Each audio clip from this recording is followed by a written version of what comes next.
everyone, today we will be reading American Tall Tales by Mary Pope Osborne, and from this book we will be reading Johnny Appleseed. There's a ghost in the Ohio Valley. He moves over the windswept hills and through the apple orchards planted long ago. The farmers in the valley who've heard the ghost singing above the sound of the rustling trees call him by the name of Johnny Appleseed. One morning in the early 1800s, two brothers sat on a misty bank of the Ohio River near Pittsburgh. John and Nathaniel Chapman had recently journeyed from their father's farm into Massachusetts to the hills of the western Pennsylvania. Now, as they sat watching pioneer families load their chickens, pigs, and farming tools onto rafts and flatboats, John Chapman seemed lost in his thoughts. Finally, John turned to his brother. "I have a new plan," he said. "What now?" Nathaniel sighed, expecting to hear yet another one of his brother's odd ideas. "How would you describe Johnny's relationship with his brother Nathaniel?" "I'm going to be a missionary," said John. Nathaniel laughed. "That's not a new plan," he said, for John was always telling Bible stories and reporting his long conversations with angels. "Not a regular missionary, Nathaniel," said John, his dark eyes shining. "An apple missionary." "A what?" "An apple missionary. I'm going to spread apples all over the frontier. Last night I prayed for a sign to tell me how I could help these brave souls traveling to a new life in a new land. I had a dream, and behold!" John stretched out his arms and spread and wide with his bony fingers. "I saw apple orchards shining all through the wilderness." A rooster crowded in the early morning air, and Nathaniel Chapman shook his head and smiled. He wished John would settle near him in Pennsylvania woods, but he knew that nothing he could say would keep his brother from trying to make his apple dream come true. The next day, John Chapman began gathering apple seeds from the sweet-smelling cider mills around Pittsburgh. He dried the seeds in the sun and then packed them into the deerskin sacks. When John had enough, Nathaniel helped him load the sacks into long canoes, then lashed the canoes together with a rope. "Good luck," Nathaniel called, his heart heavy as he watched his strange and remarkable brother row down the Ohio. He hoped John wouldn't be too lonely. Do you think that Johnny will be lonely on his travels, just like Nathaniel predicted? But John Chapman wasn't worried about his loneliness. He had a mission. As he paddled his canoe up and down the dark streams that branched out from the Ohio, he called to the settlers, fishing and bathing along the banks. "Apple seeds, take them, sow them, and harvest God's jewels. Seeds, seeds, apple seeds," he called, and the settlers rushed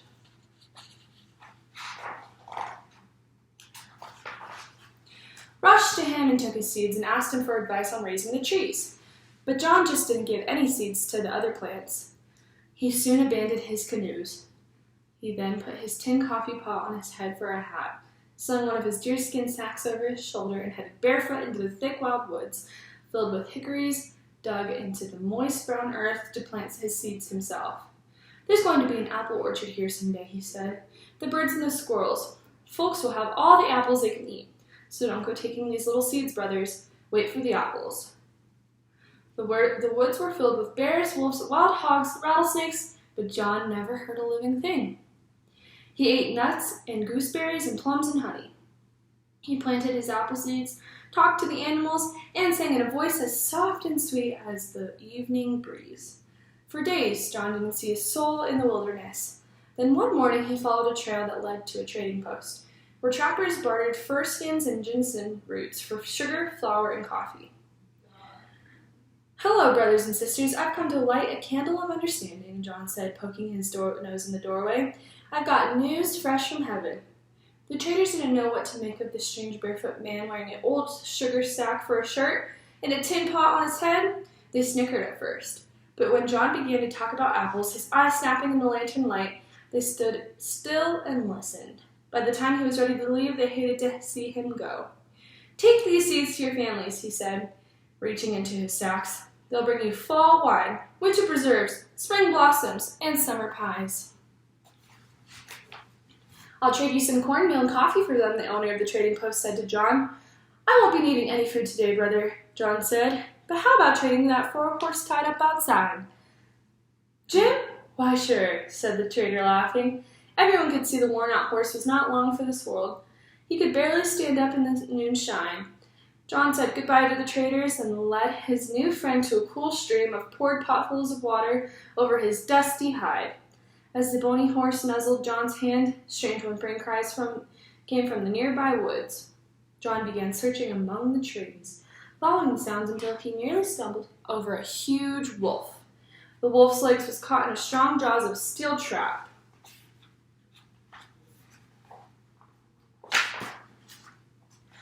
"Oh, friend!" John gasped. He stood and pried open the trap. As the animal lay on the ground, John made a splint and wounded up the bounded animal. John set up camp by the river and set about nursing the lame wolf and tired horse back to health. Then the three of them took off together along the old fur traders' trails, crossing the frontier. As they journeyed through forests and fields, over valleys and along rivers, John Chapman saw a new country growing fast.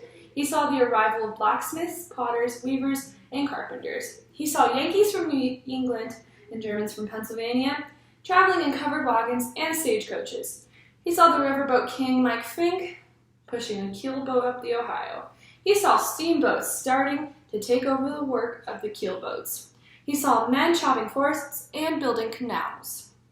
He saw grist mills run by giant water wheels turning corn into meal. He saw freight wagons pulled by steam engines running on wooden tracks. Folks called them trains. He saw teams of oxen clearing away stumps and roots so far he could plow the land. He saw the flax drying in the fields and sheep being sheared in the meadows. He saw a man named Abaddon painting birds on canvas. He saw a man named Lincoln giving speeches in a field. "Keep it up," John shouted. "Maybe you'll be president someday." For 40 years, John Chapman traveled the frontier lands between the Ohio River and the northern lakes, carrying his seed like a bird. He was known in every Indian village and log cabin from Ohio to Lake Michigan. The Shawnee called him the Appleseed Man and shared their teepees with him. Most of the settlers never knew his last name. They just called him Johnny Appleseed. One spring night in 1845, John walked up the road to an Indiana farmhouse. A little girl rushed outside to greet him, crying, "Johnny Appleseed, you've come back!" "Hi, Rosie. It's good to see you again." And in the cool twilight, he hugged her and gave her a bright blue ribbon and a willow whistle. "Come inside, Johnny, and join us for dinner," Rosie's mother said. "Thank you, ma'am, but I think I'd prefer to eat in the fresh spring air tonight." As he sat in the twilight and eating his bread and watching the setting sun, he seemed much quieter than usual. "Johnny, would you like to come in and sleep in the front fire?" Rosie's father asked when it grew dark. "No, thank you, William. I'll be just fine in the barn. I like hearing the animals in the dark." When Johnny laid his tired body down in the soft barn hay, the dogs and the chickens and the lambs gathered around him.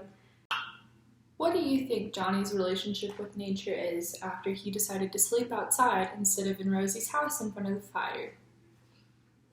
As the moon traveled slowly across the Indiana sky, John listened to the language of the animals, and he answered them in a voice as gentle as the balmy air. "Yes, the wolf should be kind to the lamb," he said, "and the leopard should lie down with the calf. Now quiet, my friends, time to sleep, a little folding of our hands to sleep." The end. Thank you for listening.